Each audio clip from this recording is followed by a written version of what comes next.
So, good afternoon. Once again, this is Marion Bay, host of television, and once again, I'm so excited with my guest that I'm having today, Cuqui Rivera from the Latino Action Network. We're going to be talking about the 3,000 men and women who will be released from prison throughout the state of New Jersey. And I'm so excited about listening to what Cuqui is going to tell us, because Cuqui is in the mix. She knows what's going on with all these policies. So I'm looking forward to talking with her this afternoon. Thank you.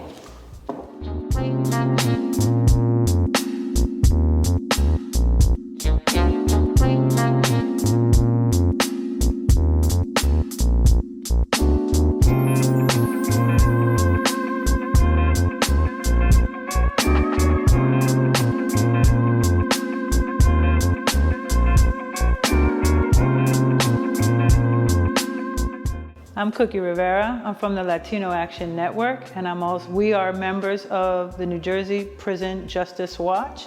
And I'm here on television today with a wonderful opportunity with perfect timing to describe a homecoming of over 2,000 people coming out of the incarceration system here in New Jersey under Senate Bill 2519, the emergency COVID bill that was signed by Governor Murphy on October 19th.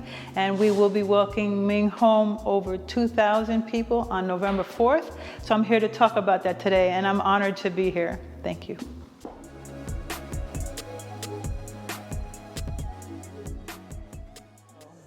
Well, when you was doing Million Woman March, we met. That wasn't me. Oh, I'm sorry. Oh my God, I'm so sorry. I thought it was you. That's all right. Okay. No, through Justice Roundtree. When you were, you're a DJ. Yes, I am. Okay, so, and that was just so exciting because I knew that, you've been working in reentry for a long time. That is really your passion, working in reentry. And to the audience, you know that the majority of the clients that I have brought on television have been brothers and sisters who have been behind the walls. And so now we have a young lady who is working in the system with brothers and sisters, and we have a lot of issues that's going on right now. And I want you to tell us everything, because the floor is going to have to be yours, because you have been so involved with these policies that's taking place in New Jersey. And we are going to have, in the next few months or so, we're going to have over 3,000 brothers and sisters coming home from prison, and you're going to talk about that as well. So what I'm going to do now is turn the floor over to Cuqui, who will give us all the information that we need to know about what's happening here in the state of New Jersey regarding the criminal justice policies that's taking place here. And I just want to tell you, I'm so excited and happy that you're here. Oh my God, thank you. I'm humbled to be here around TD Jakes and Michael Bernard Beckwith. I mean, I'm humbled to sit in this chair with you, love. Criminal justice reform has really kind of grabbed a hold of New Jersey about 20 years ago in the early 2000s. And it did it in a way where Black and brown advocates started to say, hey, Department of Corrections, Governor, Attorney General, there's too much of us locked up here. And in the beginning, we guaranteed and would not move forward without including voices from inside as well. So I personally worked with gentlemen who you now have met out here, like Justice Roundtree and Anton Henshaw, Edwin Ortiz, AKA Chino, and many, many others. We worked inside with them when we created an action agenda back in 2004 that said this is how you fix law enforcement, incarceration, reentry, the whole gamut. And we've kind of built from that ever since. Right now, there is so many things that New Jersey is number one for. New Jersey is number one for bail reform. New Jersey was number one for opportunity to compete, which we know as ban the box. New Jersey is number one for the strongest laws on isolated confinement, which we might come back to as I speak. But right now, what's most pressing is a bill that just passed and was signed by Governor Murphy on October 19th. It's called Senate number 2519, which is the emergency COVID bill. As the advocates continue to work through this over the decades, we've had many different names. First, it was the New Jersey Community and Corrections Working Summit impacting communities of color. Then it was the Bonnie Watson Working Group. And then it was the Integrated Justice Alliance. And now, and I am from the Latino Action Network. I'm the Criminal Justice Chair of the Latino Action Network. And we're members of the New Jersey Prison Justice Watch, which is formerly known as NJCAKE, which stands for Campaign for Alternatives Against Isolated Confinement. And that was the group, all of us were working specifically on isolated confinement issues from that lens. But now that we continue to evolve, we're going to be looking at all of the things that affect mass incarceration to try to progress its removal. Right?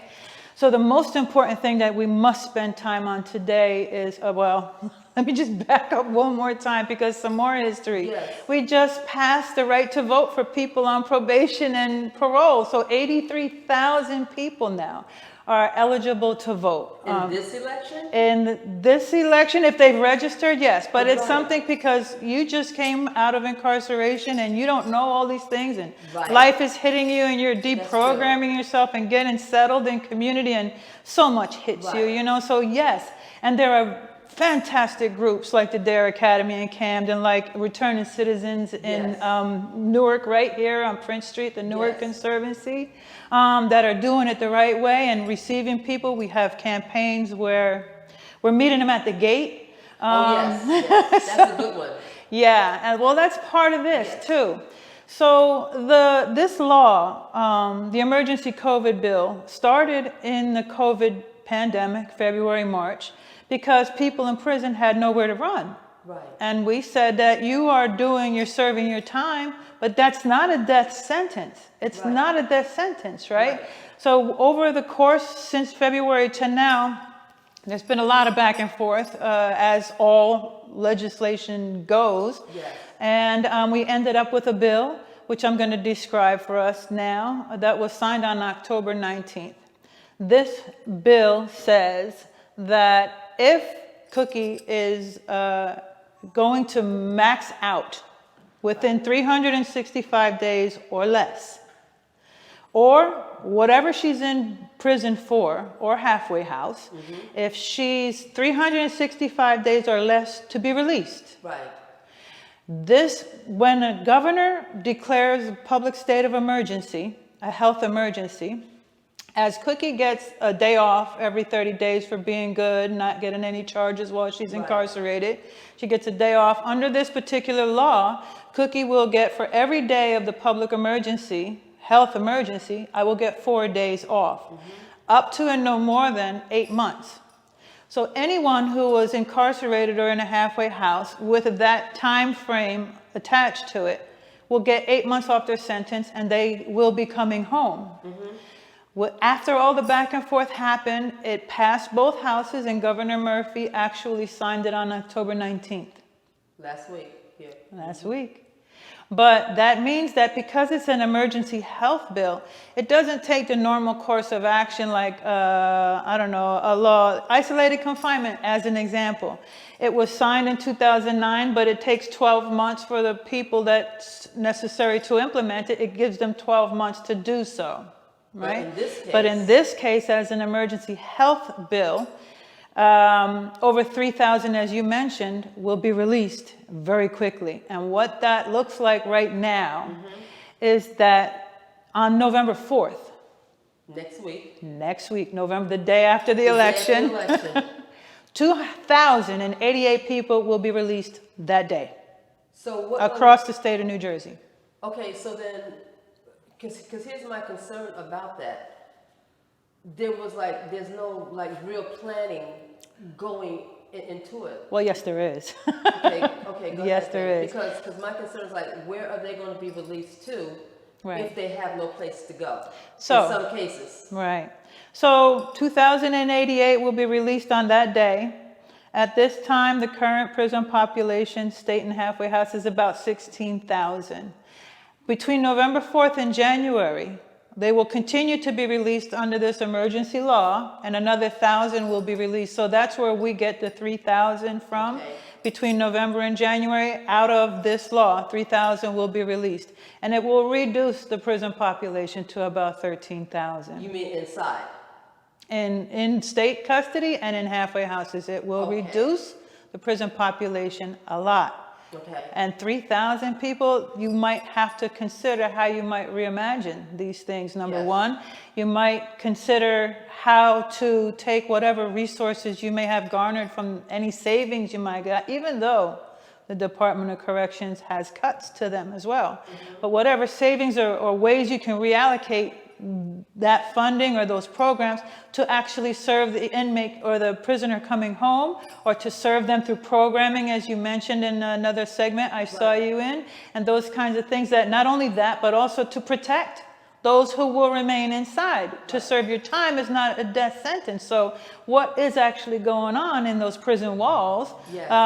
To those who will remain? Exactly. How are they protected? Right. And how are we, measuring that? What we know is that at this time, right now, New Jersey, as small as New Jersey is, has the highest proportion of death and incarceration in the country still, the last time I checked.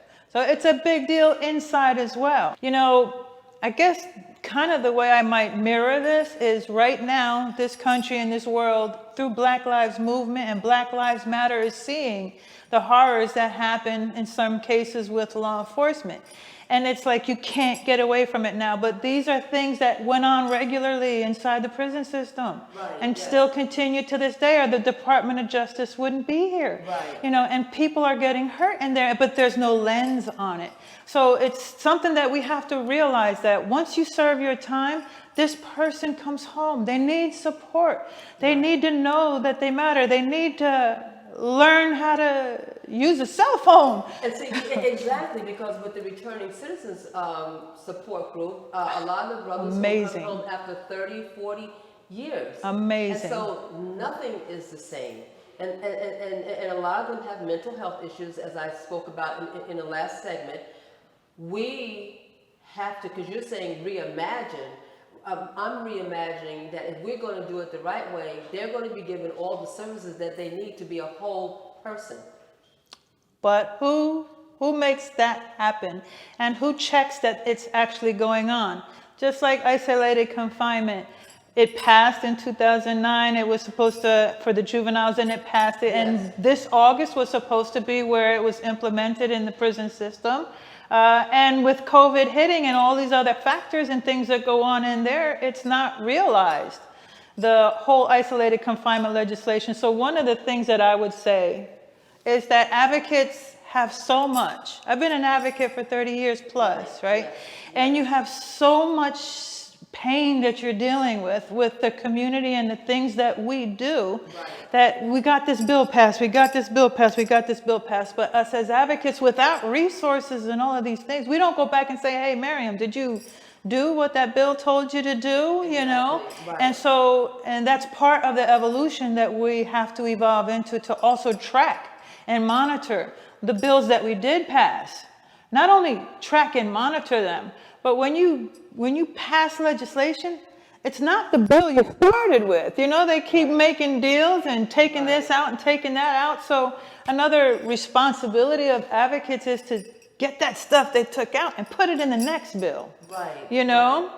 Like there's the Dignity Act is already in place now. It creates an independent ombudsman. It creates dignity. It has some stuff to do with the Department of Justice report and investigation. But we have to make sure it's being implemented. So this is part of the work that we do. Yes, right.